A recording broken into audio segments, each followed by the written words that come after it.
Hey everyone, welcome back to the Deep Dive. Today we are going to be tackling a topic that I know a lot of you have been requesting, and that is covert contract. And we're going to be doing that using a really interesting source that you might not immediately connect to this topic, and that is The Art of War by Sun Tzu. Yeah. You might be thinking, hold on, what does a 2,000-year-old military treatise have to do with my life? Right. But stick with us because, as we'll see, Sun Tzu's principles are actually surprisingly relevant to navigating a lot of the complexities of modern life, and especially those hidden agreements that sometimes shape our lives. Yeah, that's right. The art of war, it's not just about winning battles on a physical battle. It's really a framework for understanding power dynamics, strategy, and human nature. Yeah. And these are all super crucial for recognizing covert contracts and figuring out how to change them. Okay, so let's dive into this source material. One of the first things that jumped out at me when I was reading The Art of War was Sun Tzu's distinction between strategy and tactic. He talks about strategy being the big picture, and tactics being the specific actions that we take. Right. How can we apply that to understanding these covert contracts that we're talking about? Well, think of it this way. The strategy behind a covert contract might be to maintain a certain power dynamic, whether it's in a relationship, a family, or even like on a societal level. Right. The tactics are the subtle, often unspoken ways that this power imbalance is maintained. Right. So it could be anything from like guilt trips and emotional manipulation to like control over finances or decision making.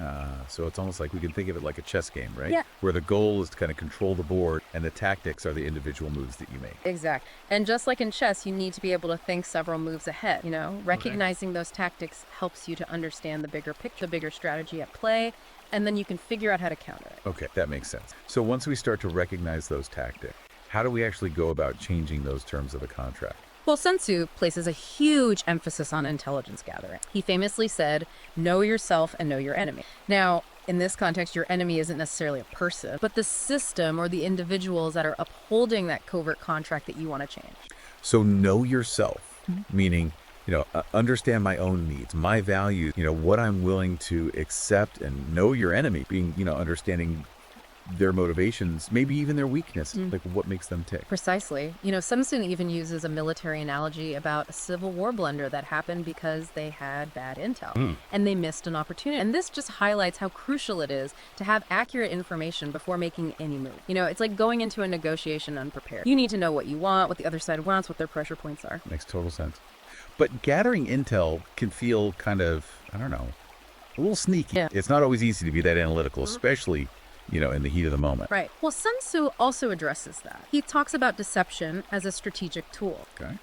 Now, before you get uncomfortable, remember that he saw deception as a neutral tool, something that could be used for good or for bad. Right. And covert contracts, they often rely on deception to maintain that power imbalance that we're talking about. Whoa, okay, so that's a pretty big claim. Give me some examples of how deception might be used in these hidden contracts. Sure. Well, think about something like advertising. How companies use these carefully crafted messages to try to influence our buying decisions, Right. or consider the way certain narratives are promoted in the media, Yeah. often shaping public opinion without us even realizing it. Totally. These are all forms of deception, and they can be used to uphold covert contracts on like a societal level. It's a really interesting way to look at it. It's like there's this hidden layer of influence that's shaping our choices without us even being aware of it. Right. And recognizing that this kind of psychological warfare exists is the first step to breaking free from it. And Sun Tzu's insights are super valuable for understanding how these tactics are used. So we're starting to see how these principles from the art of war, even though they're ancient, can still apply to our modern lives. Absolutely. We're learning about strategy versus tactics, intelligence gathering, and even deception.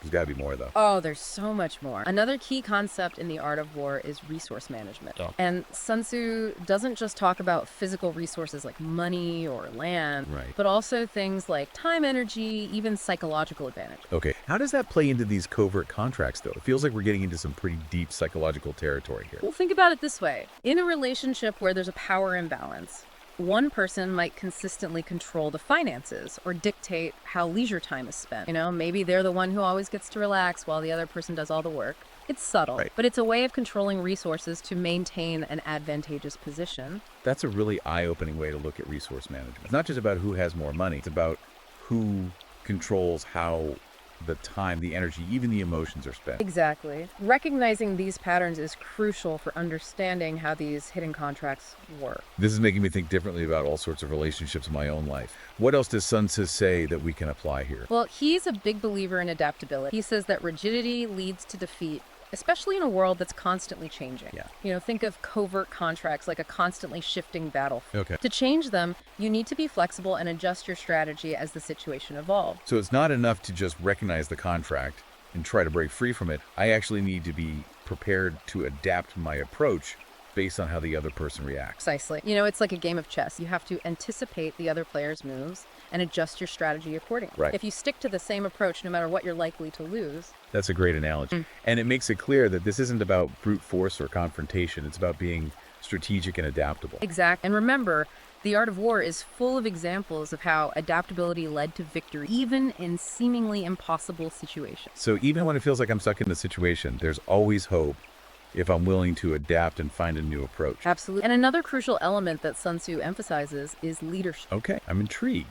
What does leadership look like in this context of changing these hidden agreements? I mean, it's not like I can command people to change their behavior, right? You're right. It's not about commanding or controlling others. Sun Tzu believed that true leadership isn't about brute force. It's about inspiring and motivating people. Okay. It's about setting a clear vision and encouraging others to follow you willingly.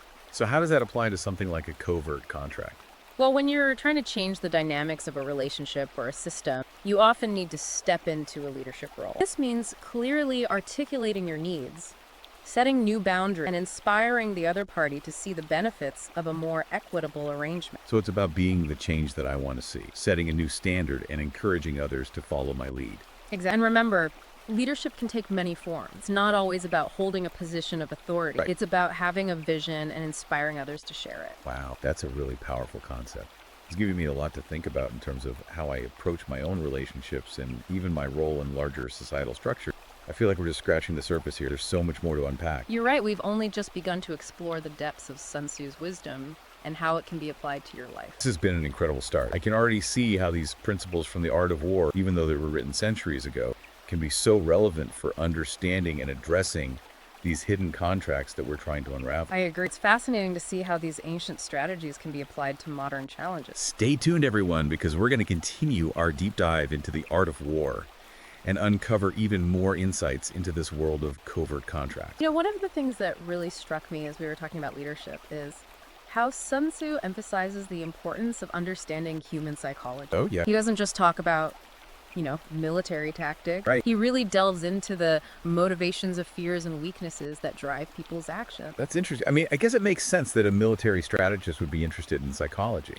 But how does that relate to our conversation about these covert contracts? Well, think about it. Covert contracts often rely on exploiting the psychological vulnerability. Yeah. They use guilt, shame, fear to kind of manipulate people into accepting an unfair arrangement. Yeah, that's a bit unsettling, isn't it? To think that these unspoken agreements might be preying on our insecurities without us even realizing it. It is, but Sun Tzu gives us a framework for understanding how this kind of psychological warfare works. He talks about the importance of breaking the enemy's resistance without fighting. Now, in this context, that means understanding the other person's psychology so well that you can anticipate their reactions and influence their decisions without resorting to force or coercion. So it's like we're learning how to play the game, but instead of using those tactics for manipulation, we're using them to kind of level the playing field and create a more equitable situation. Exactly. And one of the ways that we can do that is by understanding what Sun Tzu calls terrain. Now, he's obviously using this term in a military sense, but we can apply it metaphorically to understand the social landscape that we're operating in. Okay, I'm intrigued.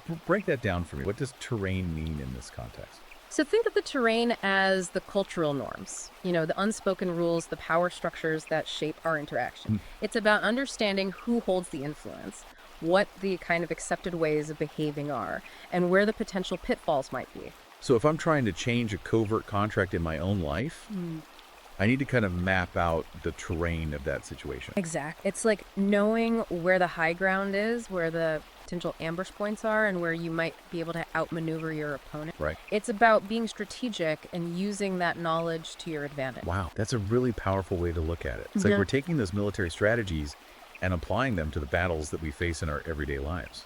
And remember, Sun Tzu emphasizes the importance of adaptability. The terrain can change quickly, so we need to be flexible and adjust our approach as needed. Just like in warfare, rigidity can lead to defeat. That makes sense. So if I'm trying to change a covert contract, I need to be prepared for the other party to kind of push back to try to maintain that status quo. Right. I can't just expect them to roll over and accept the new terms. Exactly. And that's where our understanding of psychology comes into play. We need to be able to anticipate their reactions, understand their motivations, and find ways to persuade them to see the benefits of a more equitable arrangement. It's like a delicate dance, isn't it? Sure. Trying to change the dynamics of a relationship or a system without resorting to force or manipulation. It is, but remember, Sun Tzu believed that the ultimate victory is to win without fighting. It's about using our intelligence, our understanding of human nature, and our strategic thinking skills to achieve our goals while minimizing that unnecessary conflict. Okay, so we're starting to see how Sun Tzu's principles can be applied to our personal lives, Right. to our relationships, and even to larger societal structures. But I'm curious about something you mentioned, that Sun Tzu believed in winning without fighting. Right. How is that even possible in a world where conflict seems inevitable? It's a great question, and Sun Tzu addresses it directly in The Art of War. Okay. He believes that the best way to win a war is to avoid fighting it altogether. Okay. Now, obviously, that's not always possible in a literal sense. But what he means is that true victory comes from achieving your objectives with minimal damage and So disruption. it's about being strategic, about choosing your battles wisely, and about finding ways to outmaneuver your opponent without resorting to brute force. Exactly. And it's about recognizing that sometimes the best way to win is to persuade your opponent to see things your way, Okay. to find a solution that benefits everyone involved. That makes a lot of sense. It's about finding those win-win scenarios, those solutions that address everyone's needs and create a more harmonious outcome. You've got it. And I think that's one of the most powerful lessons we can learn from The Art of War. Yeah. It's not just about winning at all costs. Right. It's about achieving victory in a way that minimizes harm and maximizes benefit for all parties involved. So we're seeing how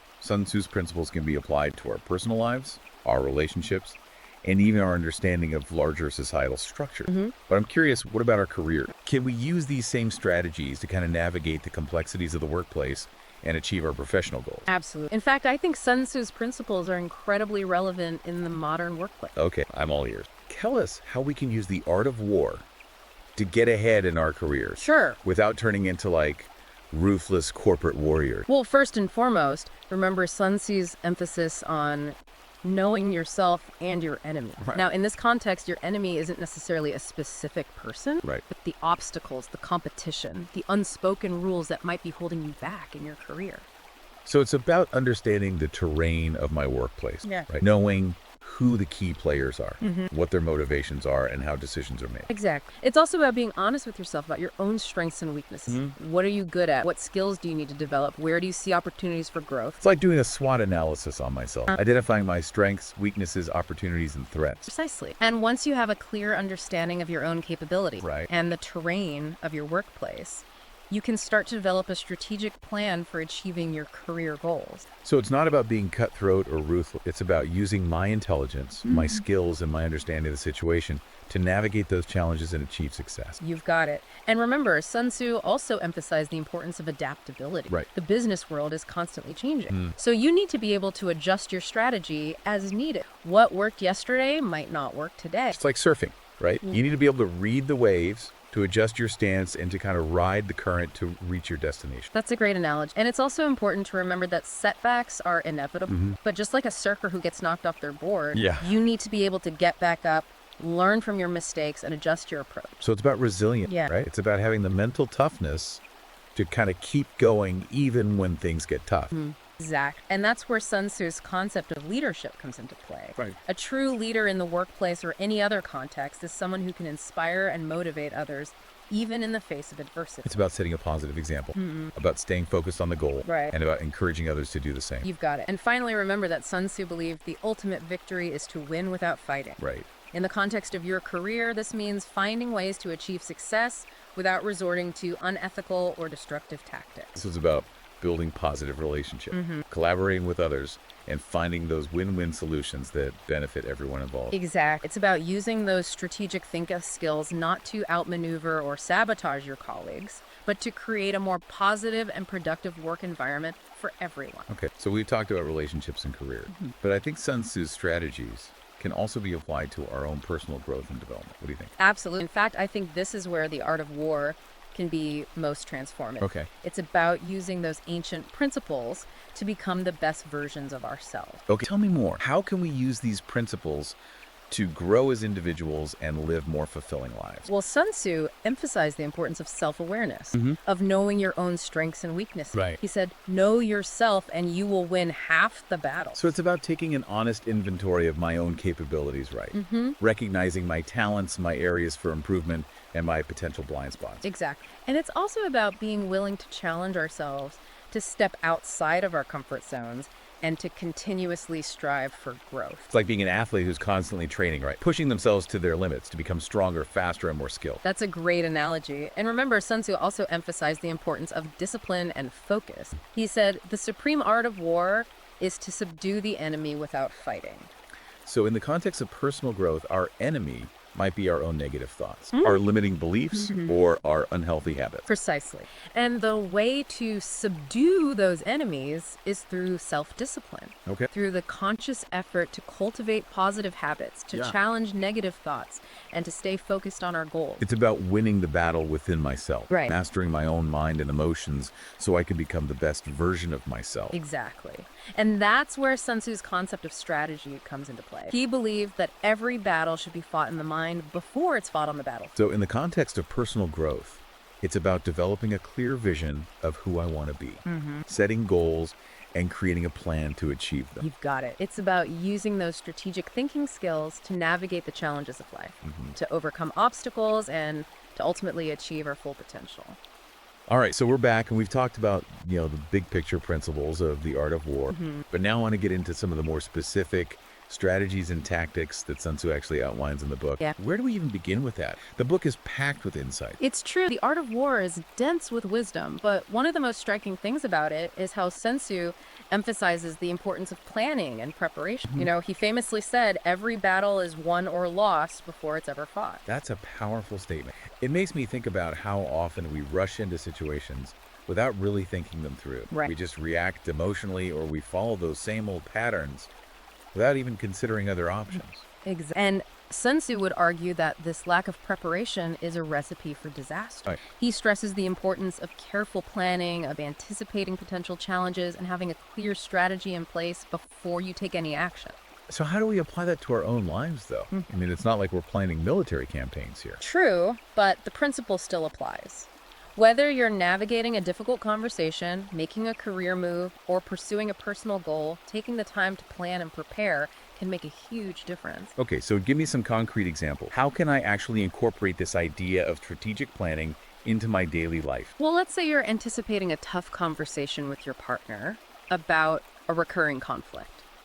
Instead of just letting your emotions take over, you could plan your battle by thinking about what your desired outcome is. Okay. Anticipating your partner's likely responses and considering different ways to approach the conversation. So it's almost like creating a roadmap for the conversation, like thinking about the different paths it might take, Yeah. how I want to navigate those. Exactly. And just like a military strategist would consider the terrain and the enemy's movements, you can think about your partner's personality, their communication style, the kind of emotional landscape of the relationship. That's a really helpful analogy. Take some things that can feel really abstract and makes it Yeah. much more concrete and actionable. Right, and this idea of planning applies to all sorts of situations. Okay. If you're thinking about a career change, you wouldn't just quit your job on a whim, right?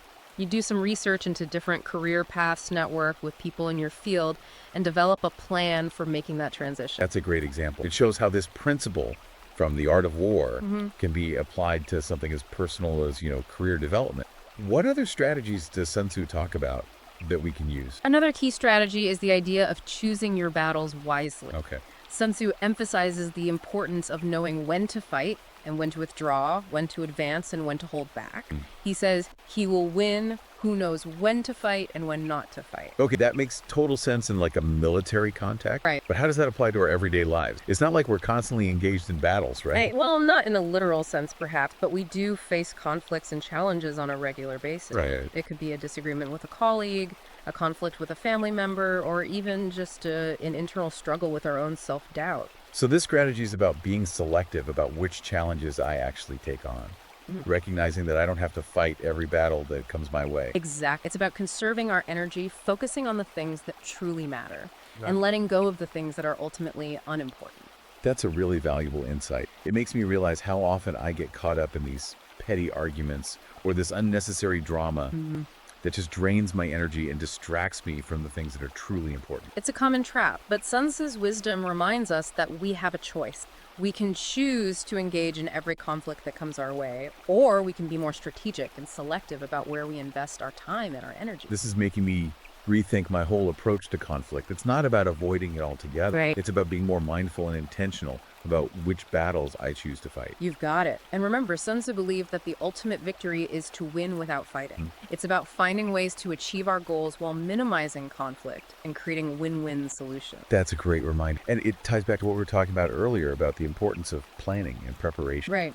And really understanding human psychology. Like, if I can master those skills, I can often avoid unnecessary conflict and achieve my goals in a more peaceful and effective way. Exactly. It's about using those strategic thinking skills to navigate the challenges of life, to overcome obstacles, and to ultimately create a more harmonious and fulfilling existence. This has been an incredibly insightful deep dive into the art of war and how we can apply its principles to our modern lives. I agree. You know, we've covered so much from the big picture concepts of strategy and tactics to the more specific strategies of planning, preparation, and choosing our battles wisely. It's been fascinating to explore how these ancient principles can be so relevant to our modern challenges. And I think the key takeaway here is that The Art of War isn't just a book about warfare. Right. It's a guide to strategic thinking that can be applied to all areas of life. You said it perfectly. Yeah. It's about using our intelligence, our creativity, and our understanding of human nature to achieve our goals and live more fulfilling lives. I know I've learned a lot from this deep dive, and I hope our listeners have too.